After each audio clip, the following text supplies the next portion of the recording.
Bonjour, chers explorateurs. Cette vidéo montre notre road trip de 4 jours en Uruguay. Afin de détendre l'atmosphère, commençons tout de suite par une chute du cow-boy romain. Ça filme. On te voit, hein. Bien. Maintenant que vous êtes détendus, observons ces fourmis travailler, le temps que je vous donne 2-3 informations sur notre voyage. Tout d'abord, nous sommes partis du 23 au 27 avril. Vous retrouverez en bas de votre écran une carte indiquant le trajet journalier et notre position actuelle. Nous sommes partis avec 3 litres d'eau pour 2 personnes et 4 jours. Nous sommes aussi partis avec notre nourriture, ce qui implique un passage de douane avec un sac rempli de boîtes de conserve. Et à notre grande surprise, ça n'a posé aucun problème. Nous avons passé notre premier après-midi à visiter Colonia del Sacramento. Cet accoutrement de cow-boy n'est pas fait pour effrayer les pigeons. Nous allons à l'aventure avec un destrier. Nous vous en parlerons après. Tu dis quelque chose?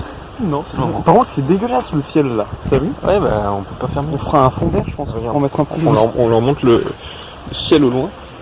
Au loin, le ciel est bleu. Au-dessus, Patricia l'ananas. Et 2 Français qui visitent une ville, ça donne ça.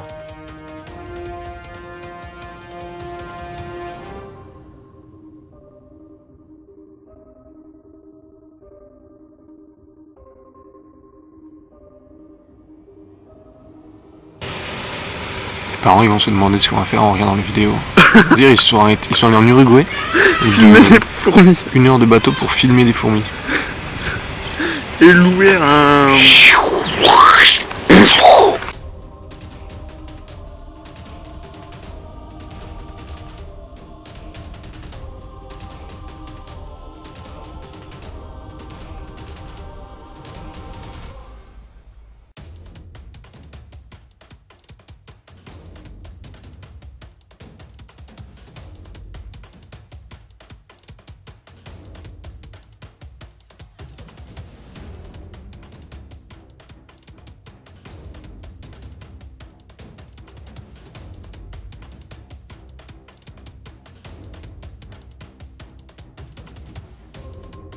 Après avoir passé notre après-midi à visiter la ville, nous décidons qu'il est plus de temps de partir et enfourchons nos vélos à la recherche d'un endroit pour dormir.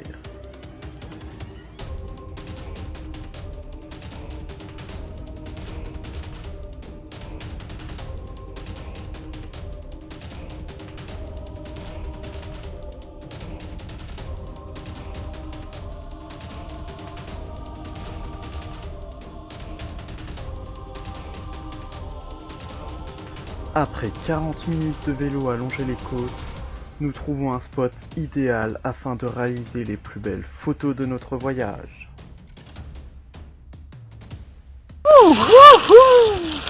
Bon, il fait nuit, j'ai le casque de travers. Il faut qu'on trouve un endroit pour dormir. Alors qu'il est Ça va, il est... 18h35. Mais bon, c'est l'aventure. Et du coup on a récupéré nos 6 véhicules. Voilà, on a parlé de nos fidèles bolides. Au final, ce sont des vélos. On pensait pouvoir choper, je sais pas, un hélicoptère. Mais il n'y avait pas. Donc voilà, on s'arrange comme on peut. Bon, je lâche. Nous pensions avoir trouvé LE spot idéal afin de camper.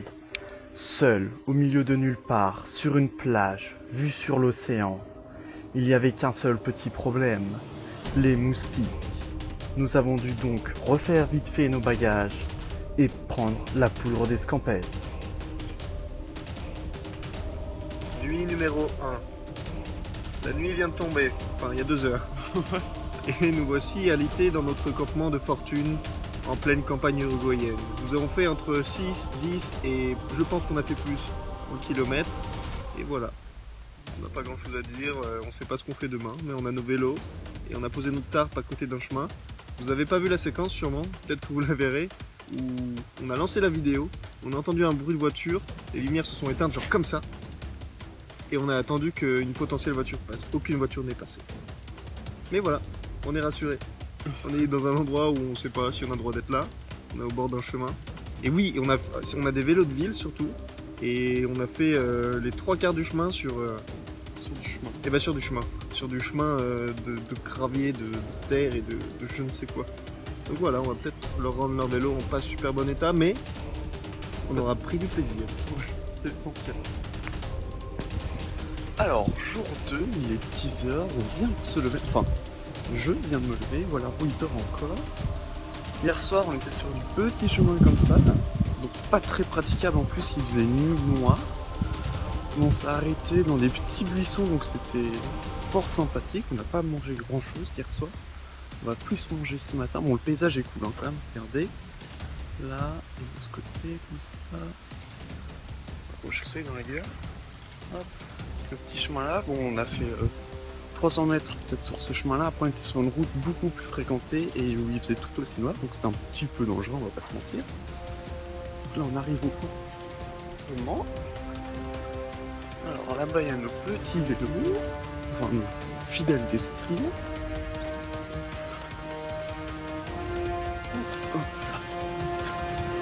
Hop, donc nos petits vélos. Et le voilà qui s'est levé entre ma première et ma deuxième prise.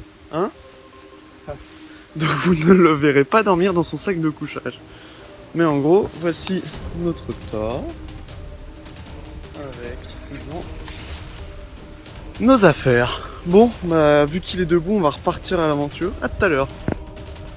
Pour notre deuxième jour, nous avons pris notre petit déjeuner au bord de la mer, juste ici.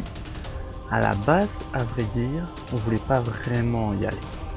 Mais bon, on s'est retrouvé en cul-de-sac après une demi-heure de vélo où on avait faim. Donc on s'est dit que c'était grand temps de manger. Jour 2, à bord de nos fidèles destriers, nous avançons vers l'horizon et vers l'aventure. Après s'être bien rempli l'estomac, nous repartons à l'aventure et croisons la route d'un musée de voitures. L'occasion idéale pour se détendre et arrêter de pédaler. Hélas, il fut fermé. Donc, nous avons remplacé une visite par une bonne petite sieste. Nos batteries rechargées à bloc, nous décidons de repartir en direction d'un parc naturel qui cache la maison présidentielle. Sur la route, nous avons vu des hordes de perroquets verts ainsi que des petits lamas fort sympathiques. Une fois arrivés sur place, nous nous rendus compte que le parc n'était ouvert uniquement les samedis et dimanches. Nous avons donc fait demi-tour à la recherche du spot idéal pour manger. Jour 2 sans manger. Nous avons trouvé une boîte de conserve. Buvons enfin ton jus. Ah bah c'est pas dégueulasse le jus de maïs en vrai.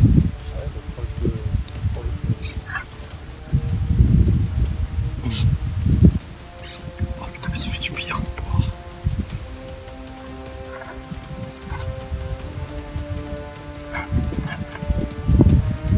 Ne plus jamais jeter le jus de maïs.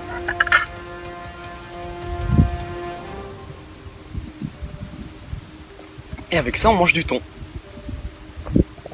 Attends, t'as fait quoi avec ton jus de maïs là? Bah je l'ai bu. En entier? Oui. Et t'as pas partagé? T'as le jus du thon. Ok.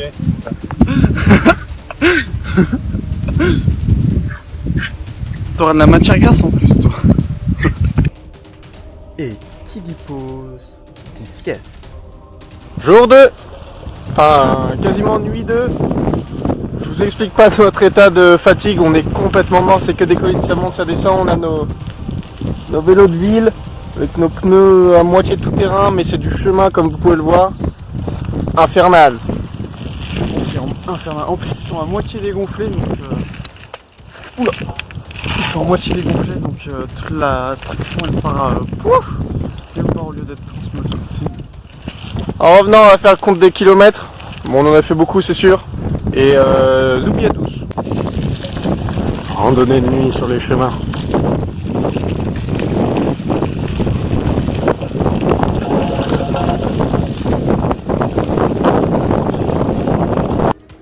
Bon, après avoir pédalé toute la journée et quasiment 2 heures de nuit, on s'arrête pour la deuxième nuit consécutive au même endroit. Pour notre troisième jour de vélo, nous décidons d'aller rendre nos vélos à Colonia del Sacramento. Une fois sur place, nous sommes partis à la conquête de notre hôtel où nous avons pu nous reposer dans des hamacs fort confortables. Nos batteries pleines, nous sommes repartis découvrir Colonia del Sacramento. Nous nous sommes arrêtés manger des spécialités locales comme le hamburger. Le soir venu, comme tout bon français, nous avons acheté du vin et fait la fête avec des personnes qu'on avait rencontrées sur place. Pour notre quatrième et dernier jour en Uruguay, nous avons bu du vin, des cappuccinos, mangé de la glace et révélé au monde entier un scandale planétaire. Je vous laisse avec les images.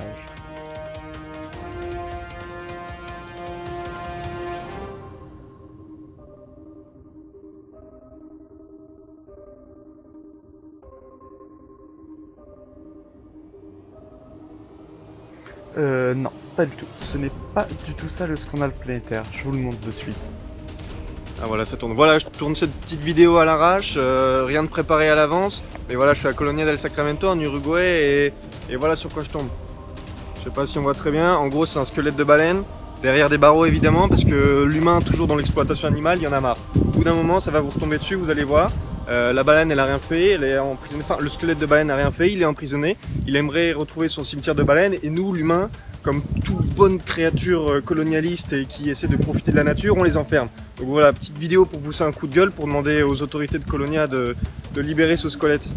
Voilà, bisous. Et bien évidemment, l'inévitable s'est produit.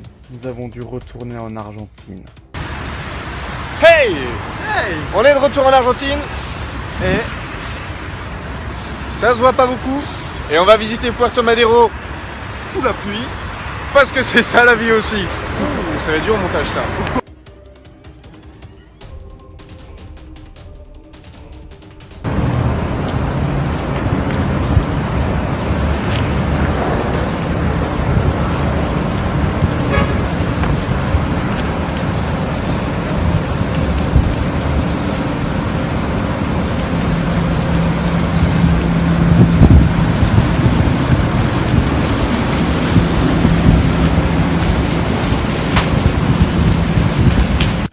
Sur ce, notre périple s'arrête. Nous rentrons à Buenos Aires dans le confort d'un appartement.